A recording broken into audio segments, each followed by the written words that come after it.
Homeless Alliance, and I'm going to take you through the steps in doing a coordinated entry assessment. So where we're going to start out is looking at the client to see if they already have an entry. It looks like they do not have a current entry into coordinated entries, so we're going to start by talking with them. We're going to start with a release of information. So this is going to explain the paperwork and how we're able to share information, who we'll be sharing information with, and to make sure that they're okay with that. Once they have said yes, we'll have them sign the release of information. If we're meeting in person, if doing it virtually, we'll usually get a verbal consent until we're able to meet with them and have them sign the papers at that point. What we're going to do is go to the provider, search the provider. We're going to use 5791. This is if you're working with adults. This is our Marrying and Coordinated Assessment Homeless. Once we hit OK on that, I'm just going to make sure that that is taken, and make sure everything is in order here. Exit.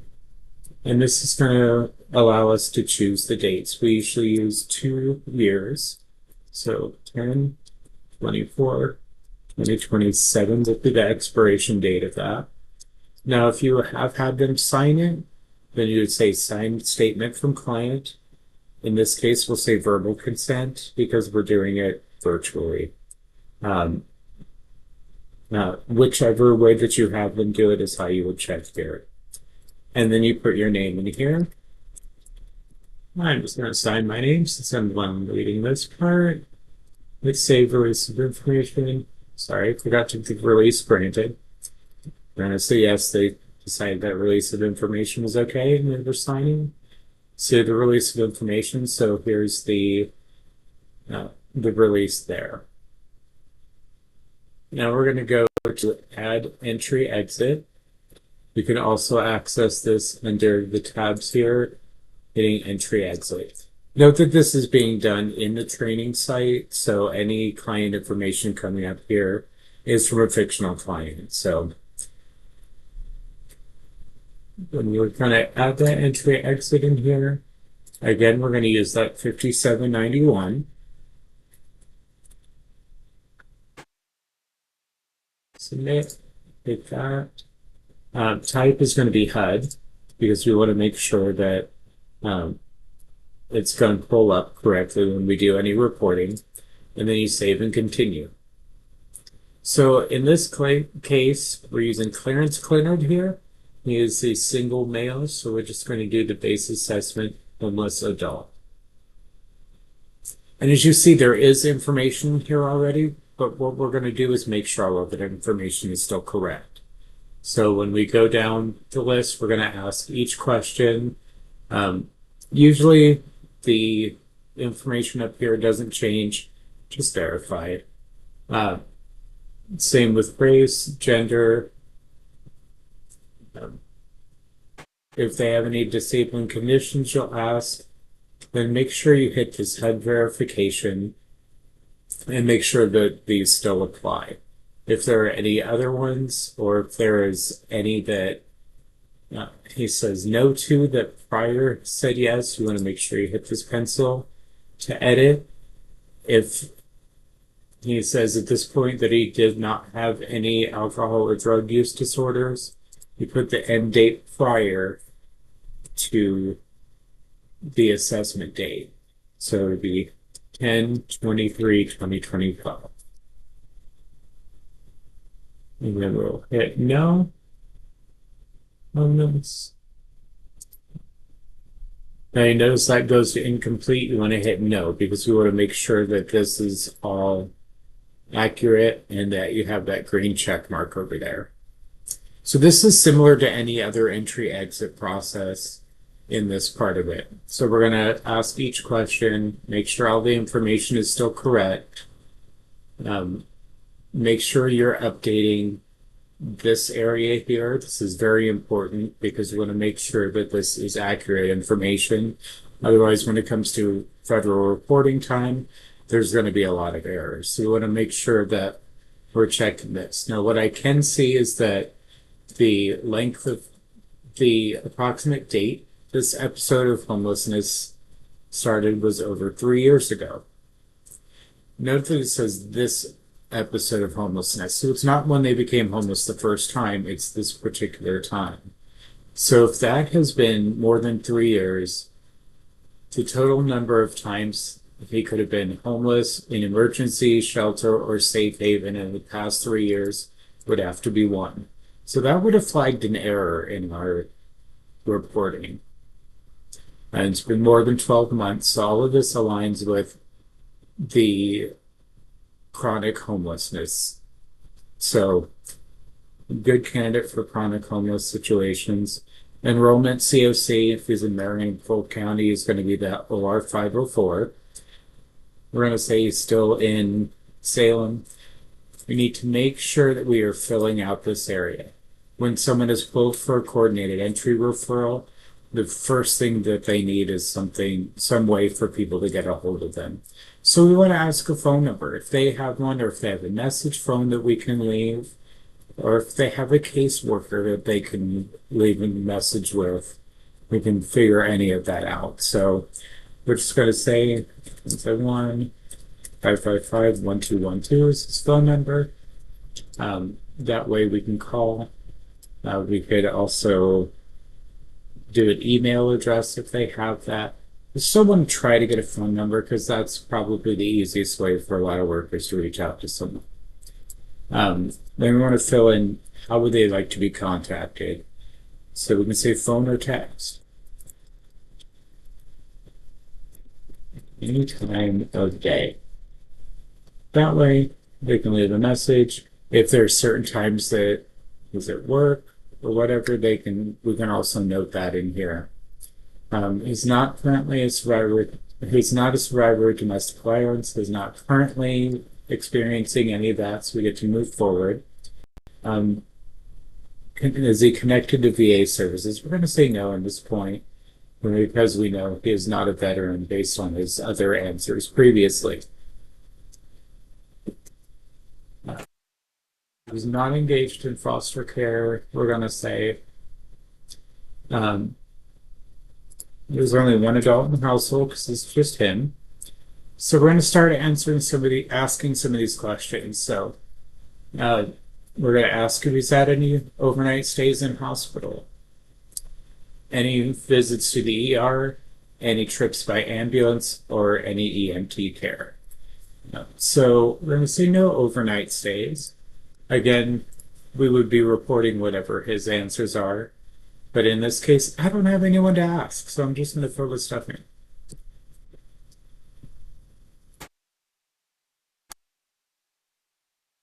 So we're going to say he just went to the ER one day. He wasn't feeling very good, but hasn't had any serious injuries, anything that required EMT care, ambulance trips, or any overnight stays. So what we're going to do is add these up, and that's his FUSE score. Now, the FUSE score is how many times he's utilized emergency services or medical services. So with that score of 1, any evictions in the last 7 years? We're going to go ahead and say no. Say he left on his own, there's no eviction, but they do owe some past rent and some utilities from the previous place. Currently, we do not have a rent education program, so don't ask this question. We'll move to no, and we'll work on getting that removed for our assessment here. Now, these are called the but-for questions, and we're going to look at, has he identified any other appropriate housing options? We're going to ask this, but expect that normally this is going to be no, because most people that have appropriate housing options aren't going to be going through this process. But definitely we want to go with whatever answer that he would give. Does the household have financial resources needed to retain or obtain for temporary or permanent housing? Again, normally it's going to be no. If they had a way to pay rent and they were able to get into somewhere, they usually would be. But we still want to ask, and again, go with the answers that they give. So we're going to assume he would say no with that. And we're also going to assume that he doesn't have a support network or people to help retain or obtain permanent or temporary housing. So the next question is the answers to A, B, and C must be no for to be eligible for services. So would the household be homeless but for this assistance? So we're going to say yes on this. This one we don't really ask. It's just if we know that he doesn't have an appropriate housing option, he has no financial means to really make it happen, and also doesn't have people to help him out with a place to stay or something like that, that he would be homeless if not for some sort of assistance. Now we're going to go a little bit into criminal background. So has anyone in the household ever been convicted of arson? I'm going to say no. Has anyone in your household ever been convicted of a sex offense? We're also going to go no on that one. Again, we'd be asking him, he would be answering. Has anyone in the household ever been convicted of manufacturing meth? We'll say he didn't. Anybody been convicted of a violent offense? And is anyone currently on parole or probation? So we're just going to say no to any of those. The reason we get this information is because certain organizations do not allow people with criminal history, especially with felonies, into their location. And we want to make sure we're not referring them to somewhere that they would later be told that they're not able to go to. So we just want to make sure that that information is accurate. This asked if he's recently left a system of care. So this could be any institutional situation, a jail, mental health facility, a hospital, anything like that. And no, he hasn't. So we're just going to move forward with that. Now this asks, a night before entering a system of care was an emergency situation. This further establishes homelessness time frame as well. And then it's going to ask if he has a gambling problem. In this case, no. So we're going to go forward in time a little bit. We're going to skip this one until just a few minutes from now. What we're going to do is go to the VI SPIDAT. So he is a single male. He is above the age of 24, so we're going to use the VI SPIDAT. If he was under the age of 24, we'd use the TAY SPIDAT to go over this. So this is going to open up the SPIDAT, which is a prioritization tool used by our COC and many across the country. And it's going to ask some questions and then apply a score that prioritizes where you should be in our interest list. So the first question, what's the total length of time you've lived on the streets or in shelters? We know his date was 2020, so it's going to be 2 or more years. And in the past 3 years, how many times have you been housed and been homeless again? You remember that time was 1 because of the way that timing worked. It's been over 3 years. He has been homeless through that whole stretch, so we know in the last 3 years he's had 1 occurrence of homelessness. But it's been 2 or more years. So we're going to get into some of the risks. Now, these are factors that he's facing living out there on the streets. So in the past 6 months, how many times have you been to the emergency department or room? We remember from doing that fuse score, that was 1 time. In the past 6 months, have you had any interaction with the police? Now, this could be positive or negative. He could be reporting something. He could have been pulled over. The police could have just said, hey, you got to move along. It's just asking if there's been any interaction. So we'll say there's been a couple. Nothing major, nothing with a criminal interaction. Just he's talked to him a few times, asked him to move along or whatever. In the past 6 months, how many times have you been taken to the hospital by ambulance? We remember that was 0 on the fuse score questions. In the past 6 months, how many times have you used a crisis service, including distress centers, suicide prevention hotlines? We'll say he called once. He was having a little off day. Just called to talk through some crisis trauma intervention with someone, and he was fine to move on from there. In the past 6 months, how many times have you been hospitalized as an inpatient? We already know that was 0 from the fuse scores as well. Have you been attacked or beaten up since becoming homeless? We haven't asked this question yet, so we want to make sure that we're asking that. And let's say that he has been through that. Has he threatened to harm himself or anyone else in the last year? I know he does ask both, so you want to ask that clearly. And I want to say no. And do you have any legal stuff going on right now that may result in you being locked up or having to pay fines? We remember that he didn't have any legal stuff before, but we want to make sure he doesn't have any recent stuff that hasn't been involved in any sort of no, convictions. So we're going to say no on that also. Does anybody force or trick you into doing things you do not want to do? This is a pretty broad spectrum of things that it could be. We're just going to give that yes or no answer that he gives. So we'll say yes in this one. Do you ever do things that may be considered risky, like exchanging sex for money, running drugs for someone, having unprotected sex with someone you don't really know, sharing a needle, or anything like that?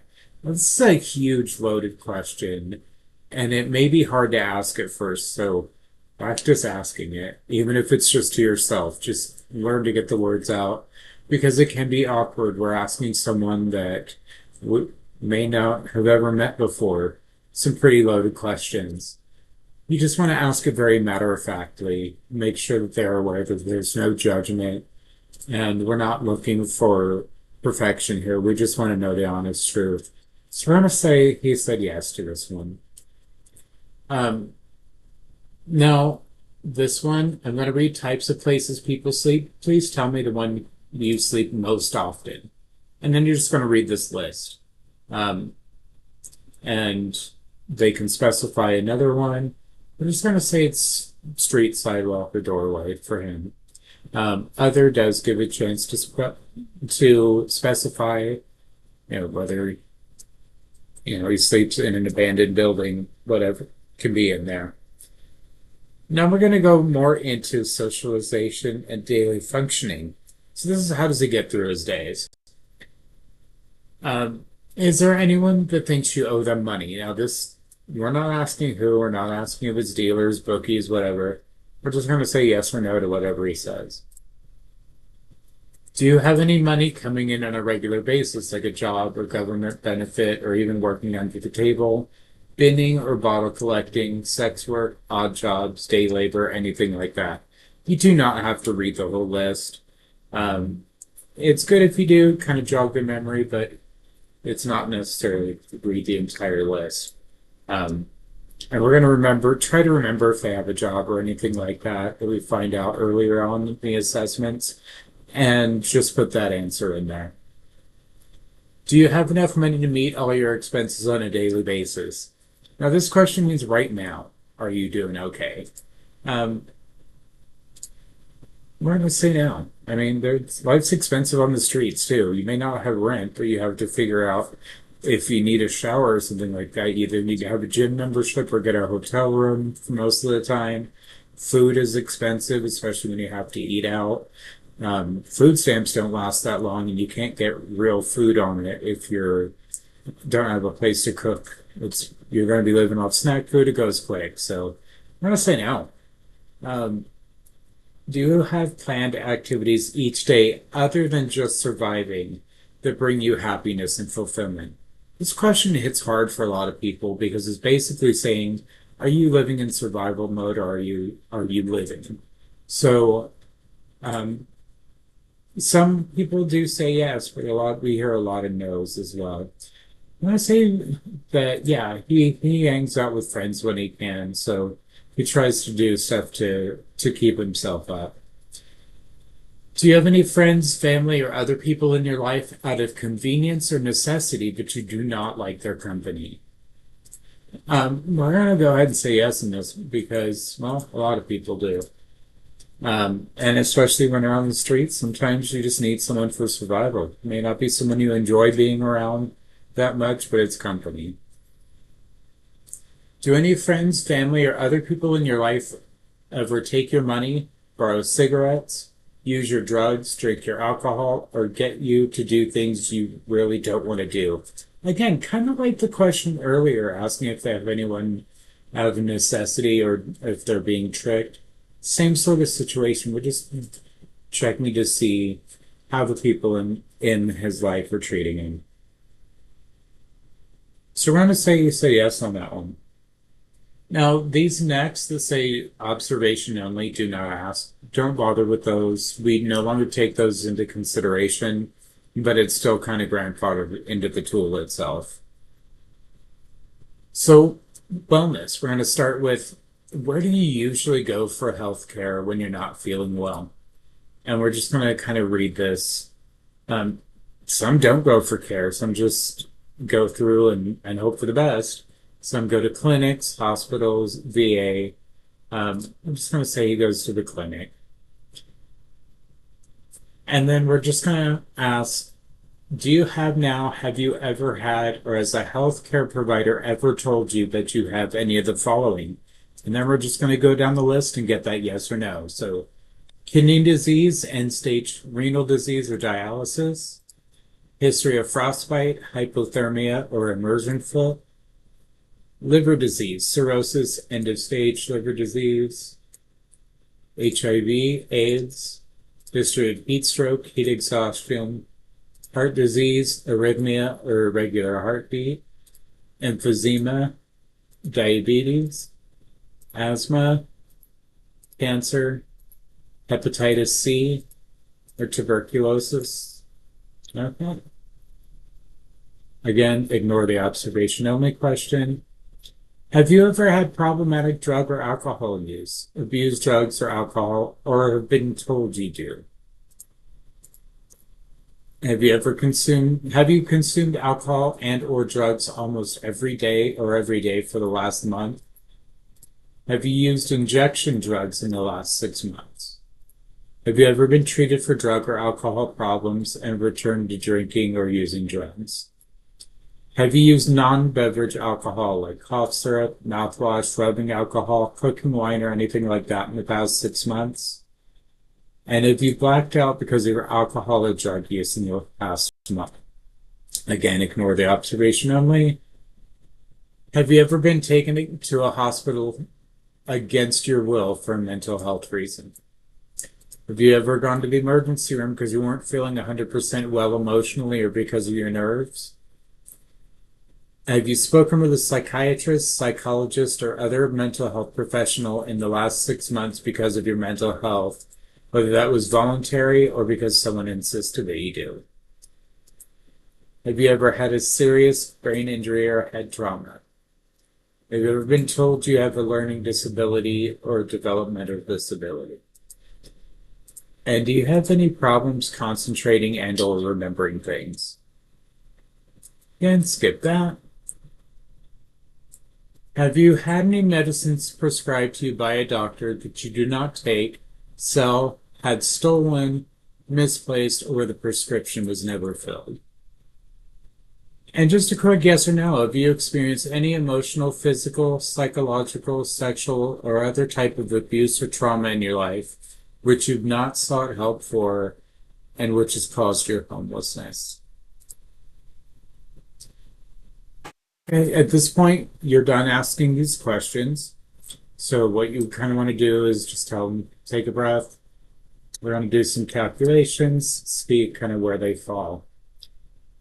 So this automatically tallies the score. Pre-screen total shows that it is an 11 for the grand total, adjusted for the VI 2.0. So he'd be recommended for a permanent supportive housing first program. But does not necessarily mean that's the only place he will fit. That's what the recommendation of the tool is. And where a lot of the referrals will come from is places that want someone in that range. So we're just going to save that. This is asking the observation signs. We don't do those, so those we'll go ahead and skip. And no, we're not like that. These questions down. As you can see, the SPIDAT score is now in here. We're going to go up, add this coordinated entry assessment. So The location, we're going to say at this point we did phone call. It was a phone assessment.